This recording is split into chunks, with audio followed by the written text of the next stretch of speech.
Hi! In front of me is ALCATEL 1 2022, and today I would like to show you how you can connect it using Bluetooth. Firstly, go into Settings.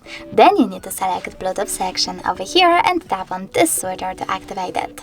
After that, click on Pair New Device and wait for available ones to show. When they do, you need to click on the one that you wish to connect to. Then wait for the pop-up. Now select Pair in it and wait for the other device to accept your connection request. As you can see, my devices were successfully connected. If you want to disconnect them, you can do that by choosing this gear icon next to chosen device, clicking on Forget, and confirming your choice in this pop-up.